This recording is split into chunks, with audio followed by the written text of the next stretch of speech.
এটা সুন্দৰ উপহাৰ পাইছোঁ। কেনেকুৱা লাগিছে বেগটো দেখিবলৈ? এইটো উপহাৰ পাইছোঁ। খুৰী গৈছিলে ৰাজস্থানৰ পৰা এয়া এটা ধুনীয়া বেগ মোলৈ লৈ আহিছে আৰু এইটো মোবাইল ভৰাবলৈ মানে খুব ধুনীয়া হ'ব, একদম ডাঙৰ। এইফালে আছে এটা চেইন আৰু এটা এইফালে আছে, মানে ধুনীয়া দুটা চেইন আছে আৰু ইমান ধুনীয়া মিৰৰ ৱৰ্ক কৰা আছে।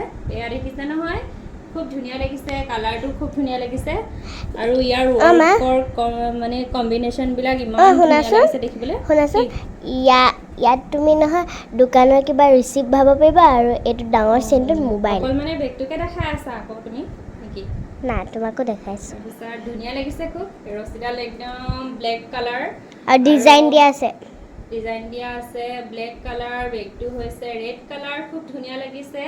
খুৰী গৈছিলে মানে ৰাজস্থান, খুৰী ছোৱালী ঘৰলৈ গৈছিলে, ভণ্টিৰ ঘৰলৈ, আৰু তাৰ পৰা এয়া লৈ আহিছে এইটো বেগ আৰু খুব ধুনীয়া লাগিছে, মোৰ পচন্দ হৈছে। থেংক ইউ খুৰী, ৰাজস্থানৰ পৰা ইমান ধুনীয়া এটা গিফ্ট আনি দিয়াৰ কাৰণে।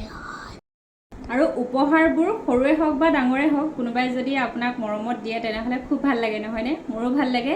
সৰু হওক ডাঙৰ হওক উপহাৰ কথা নাই, কিন্তু কোনোবাই মৰমত অকণমানি বস্তু এটা দিলেও খুব ভাল লাগে মনটো। লৈ যাবলৈ খুব ধুনীয়া হ'ব মোবাইল ভৰাবলৈ। এই পেণ্টত পকেট থাকিলে দৰকাৰ নাই বাৰু, মই মানে বেগ চেগ লৈ খুব বেয়াই পাওঁ বাৰু, কিন্তু কেতিয়াবা যদি পেণ্টত পকেট নাথাকে তেতিয়া মোবাইলটো নিবলৈ দিগদাৰ হয়। আৰু এইটো ধুনীয়াকৈ এনেকৈ লৈ যাব পাৰিম আৰু এতিয়া। আৰু দোকানৰ যিহেতু বজাৰ কৰোঁগৈ তেতিয়া পইচা চইচা নিবলৈও দিগদাৰ হয়। এতিয়া ধুনীয়াকৈ ইয়াত শ্লিপ ভৰাব পাৰিম, ইয়াত মোবাইল ভৰাব পাৰিম। Bye bye.